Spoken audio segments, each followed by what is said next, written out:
Rachel Holt for NESN.com here with Ryan Fowler of Fox Sports with your look at fantasy football week 11. What tight end can we look at?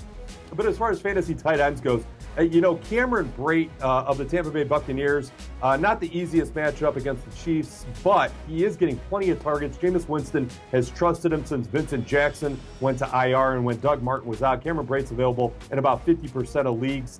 Eric Ebron, he's coming out of the bye, so he's kind of out of sight, out of mind. But heading into the bye in Week 10, Ebron was on a little bit of a hot streak. You can look that direction.